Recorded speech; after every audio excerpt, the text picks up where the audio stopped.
objetivo de la probabilidad y riesgo de ocurrencia definen criterios de minimización de daños, ¿no? O costos de reparación, operatividad de las instalaciones, etcétera.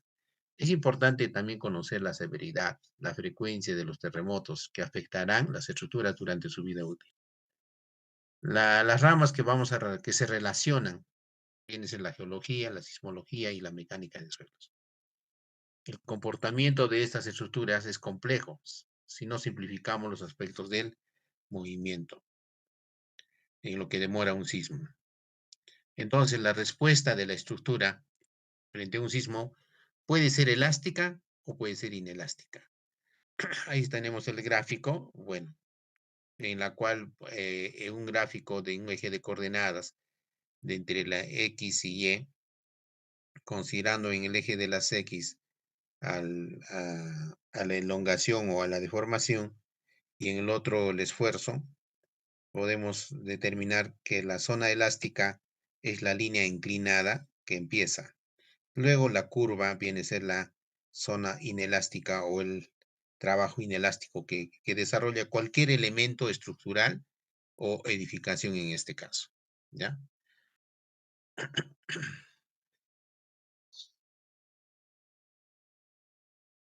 Entonces, mucho de lo que hoy se conoce en la ingeniería sismorresistente proviene de lo observado en sismos ocurridos. Para proyectos de edificios convencionales se, ha, se dispone que el procedimiento conocidos denominándolos como códigos o normas del diseño sismorresistente, ¿no? Que data desde el año 77 hasta la actualidad, ¿no? de, nuestra, de, nuestro, de nuestra normatividad. ¿Cuál es el objetivo de la ingeniería sismorresistente? Es la reducción del riesgo de pérdidas de vidas humanas y de bienes materiales durante los sismos. Como este objetivo está asociado a sismos grandes, donde el riesgo de colapso para las edificaciones es importante, el diseño se ha orientado tradicionalmente a evitar el colapso parcial o total de obras civiles. A manera de ejemplo, podemos presentar, por ejemplo, la vida útil de excedencia de algunas obras de ingeniería, como por ejemplo, ¿no? Las instalaciones esenciales eh, podrían ser con un tiempo de vida útil de 50 a 100 años, ¿no? Y un periodo de retorno de 5.000 años.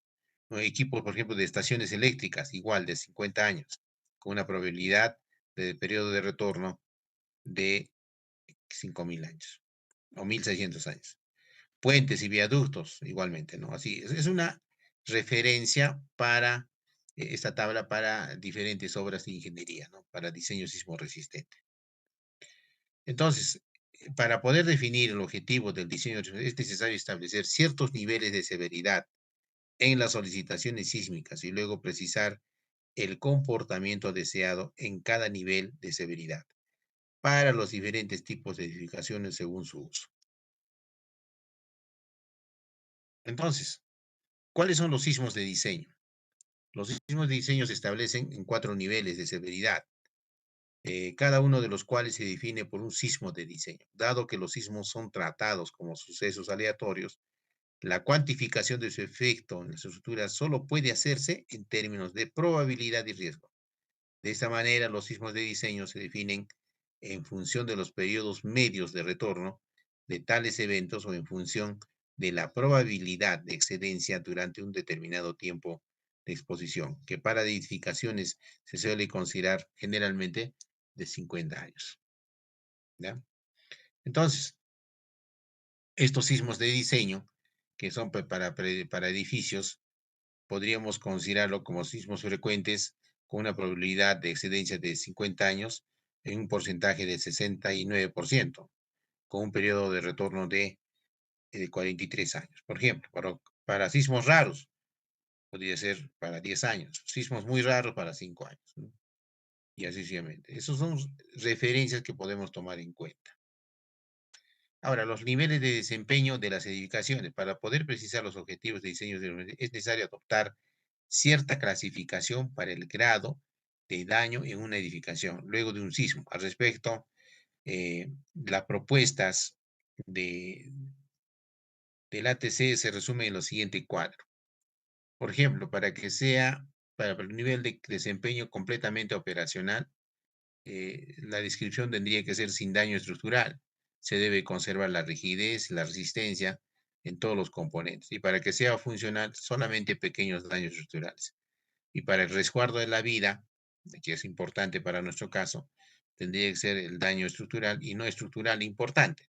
La estructura debe haber perdido una parte importante de su rigidez original, pero conserva parte de su resistencia lateral, ¿no? Yo quiero que entiendan algo, ¿no? O sea, la resistencia es diferente que la rigidez. Siempre lo voy a repetir, no me voy a cansar de decir eso. Rigidez, resistencia son totalmente diferentes. Ahora, cerca al colapso, o sea, podría ser un daño sustancial en la estructura, con lo cual la estructura pierde casi toda su rigidez y obviamente la resistencia original y conserva solo un pequeño margen contra el colapso. Eso vendría a ser los niveles de desempeño. Niveles de desempeño y sismos de diseño. Los objetivos de diseño se pueden definir ahora estableciendo el desempeño estructural que debe tener cada tipo de edificio en cada sismo de diseño. El desempeño deseado depende directamente de la importancia del edificio. Se identifican tres tipos de edificaciones: edificaciones comunes, edificaciones esenciales, eh, que deben funcionar en una emergencia, como por ejemplo los hospitales, la edificación de segunda crítica, como las plantas de procesamiento nuclear. Todo esto está indicado en la norma, ¿no? Según lo que indica la CEOAG, que es el servicio con respecto a lo que viene a ser los sismos, ¿no? Entonces, a partir de esta definición, los objetivos que debe establecer la relación directa entre los parámetros representativos de los sismos de diseño y algún aspecto del comportamiento de la edificación, los edificios comunes, por ejemplo, en la costa del Perú, se puede establecerse mediante correspondencia entre la aceleración máxima del terreno y el comportamiento estructural mínimo deseado, ¿no? Y tenemos esa tabla que también lo podemos tomar como referencia. Bueno, esto viene a ser, de acuerdo a lo que dice Wegner, en el año 1912, que la Tierra inicialmente hace 200 millones de años era de esta forma, como estamos viendo en la fotografía, y que posteriormente ha ido cambiando, ¿no? Y esta teoría, por ejemplo, en el año 1795, tiene algo de validez para las décadas del año 70 y 60 al 70, y las placas con lo que vienen a ser las placas tectónicas, que explican la dinámica del planeta.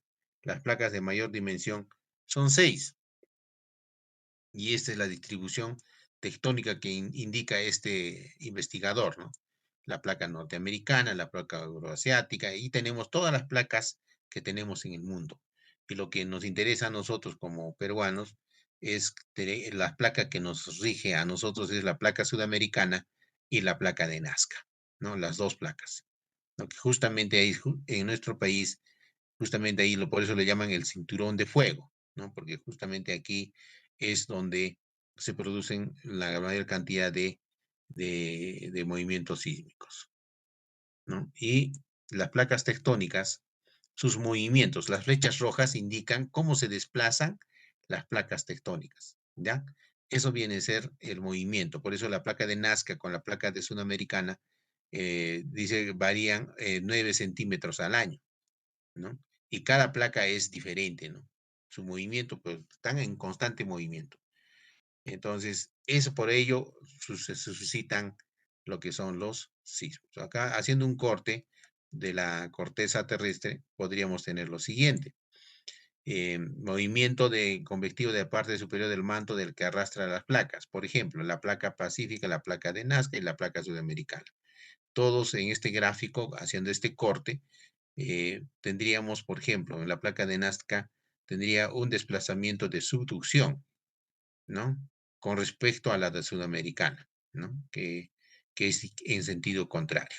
Entonces, por eso que en algunos casos, cuando se produce un choque entre esas placas, se producen los movimientos sísmicos. ¿Y cómo lo vamos a detectar? ¿No? Si nosotros tenemos el epicentro en donde se realiza el terremoto, entonces automáticamente mediante ondas sísmicas podremos nosotros registrarlo eh, en un registro, de tal manera que nosotros podamos prever, ¿no? De qué tipo de ondas vienen a ser para poderlo eh, prever y también tomar en cuenta estos movimientos sísmicos o sismo o terremoto, ¿no? Chicos, es epicentro y foco de un sismo. El sismo es obviamente la consecuencia de un rompimiento de la corteza que ya hemos indicado, ¿no? Referente a las placas tectónicas. Por indicación de este se considera un punto denominado foco o hipocentro y se le identifica en su latitud, longitud y su profundidad. Siempre habrán escuchado ustedes, se dio el movimiento sísmico a una profundidad de tal, en la latitud tanto, longitud tal y su profundidad de tanto, ¿no? Entonces, esas son características para determinar dónde ha sido el epicentro del sismo. Entonces, la proyección del foco en la superficie terrestre se llama epicentro. En esta fotografía o en este gráfico podemos observar de la siguiente forma. Por ejemplo, esta placa de Nazca, que está un color oscuro, va ingresando hacia el interior de la placa sudamericana, ¿no? Y si se produce un choque, ¿no? Entre estas dos placas que va en sentido contrario, vean las flechas que estamos indicando, se va a producir el foco, viene a ser el lugar donde se produce el choque en estas dos placas. Ahora, si nosotros proyectamos ese punto de donde está el foco hacia la superficie, se le llama epicentro, ¿me entienden? Epicentro, hacia la superficie. Y ahora, la distancia entre el epicentro y el foco se llama profundidad focal, como estamos observando ahí con H. ¿Ya? Así de esa forma lo vamos a identificar. Ahora, si nosotros estamos en una ciudad, por ejemplo, Lima, entonces desde el foco hasta Lima se denominará distancia epicentral, ¿no? Hasta que nosotros lo detectemos o tengamos ya prácticamente la zona urbana, ¿ya? Entonces, ¿cuáles son los parámetros de falla? Para explicar este mecanismo de un terremoto, se supone que la ruptura se inicia y propaga en una superficie plana, denominado el plano de falla. Luego de un terremoto, la zona de ruptura tiene un contorno totalmente irregular, cuya dimensión horizontal máxima se denomina longitud de la falla. En este caso le llamamos L. En este gráfico de la derecha observen cómo está determinado L y cuyo ancho se mide en el plano de falla en la dirección perpendicular a L. ¿Correcto? El plano, el cuyo ancho se mide en el plano de falla. Ahí está la dirección, es lambda. Ahí pueden observar ustedes en la parte superior en cómo se mide esta que se llama esta longitud, digo, esta falla en dirección al plano perpendicular de L. Tenemos ahí el azimut, la longitud de desplazamiento, y vamos a tener, de acuerdo a lo que son los sismos, si está en reposo, las placas, por ejemplo, serán bloques en reposo. Si hay una deformación durante el aumento de la tensión, se producirá la segunda fotografía y luego para abajo la figura C, que viene a ser el momento de la ruptura y el nuevo equilibrio para cuando vuelve a estar en equilibrio el, el- la ruptura, entonces quedará la última figura que estamos observando, ¿no? Eso quedará para poder continuar, ¿no? Así más o menos explicamos lo que viene a ser un sismo. ¿Y qué tipos de fallas vamos a encontrar en la corteza o en la tierra o cuando tenemos un sismo o un terremoto? Una falla normal, o puede ser una falla reversa como la figura B, una falla lateral como estamos observando en la figura C, o una falla lateral derecha como estamos observando en la figura D. Todos son con respecto a la corteza terrestre. Bueno, tenemos la falla de San Andrés de California, de Estados Unidos, ¿no? Que es la más grande de en todo el mundo. ¿Qué son los sismos y terremotos? ¿No?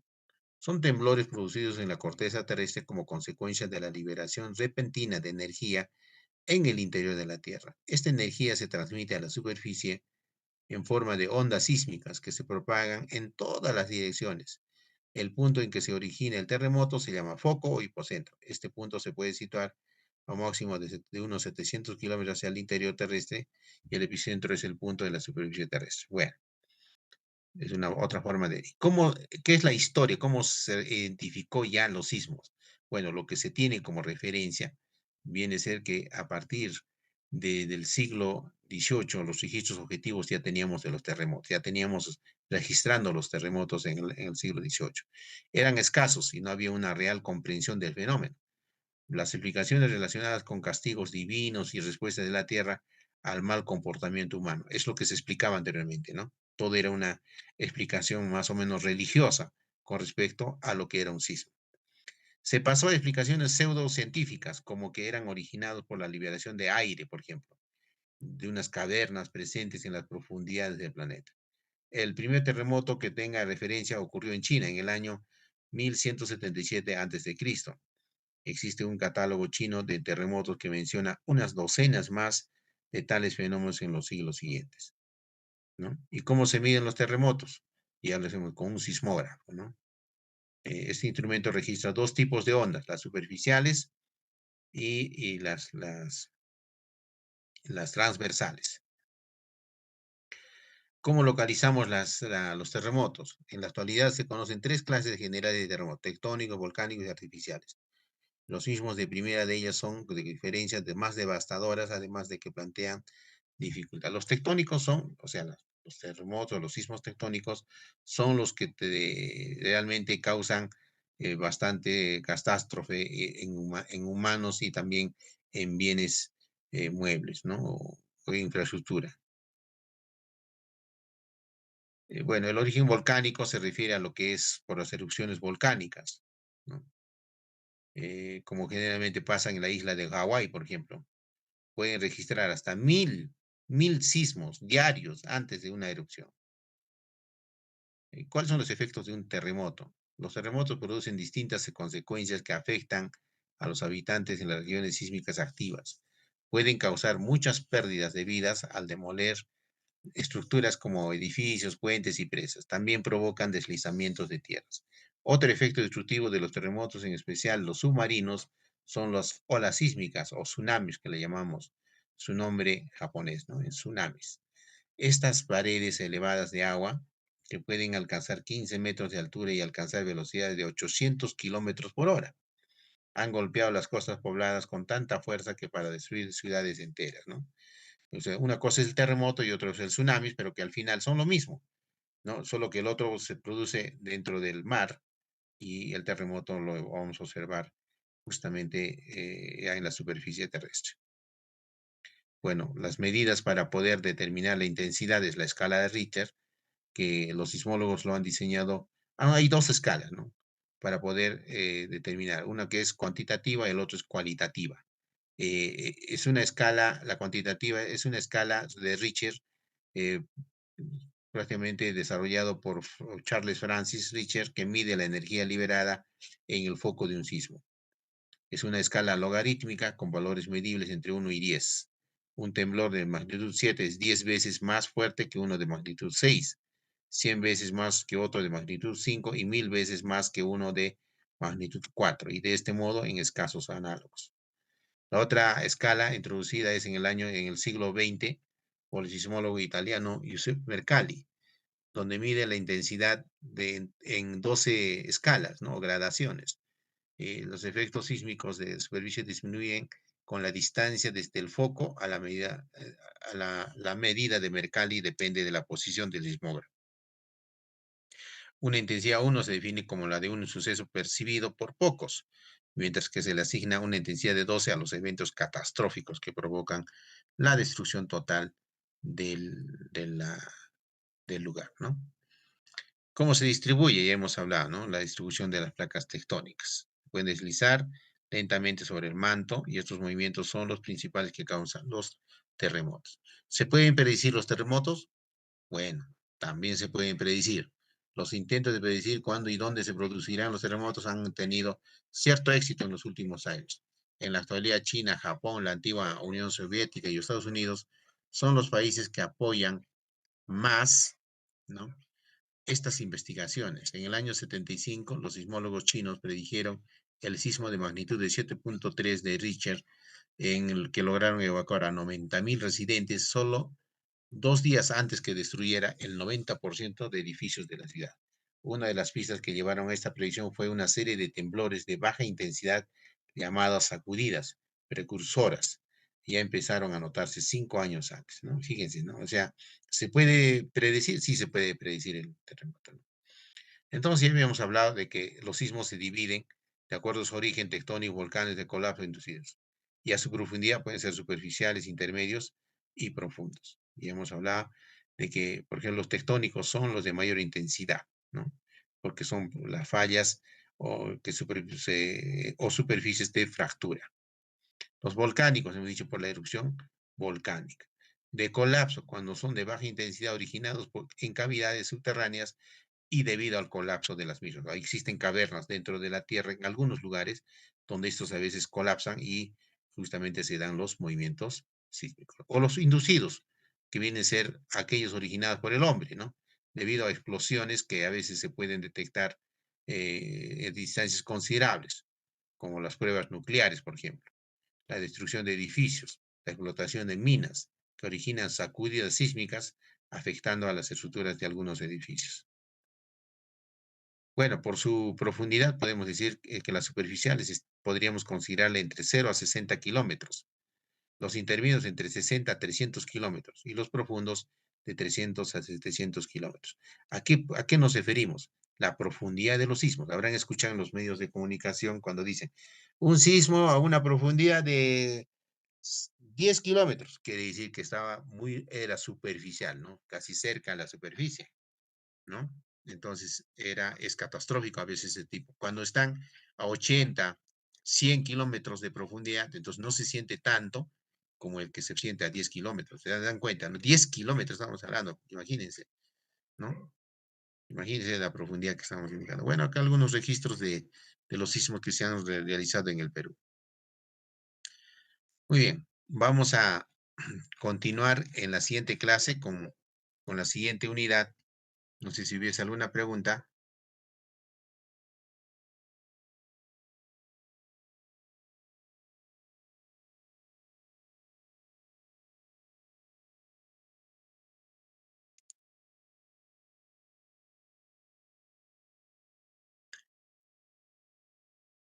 Si no hay ninguna pregunta, vamos a quedarnos ahí. Nos vemos en la siguiente semana.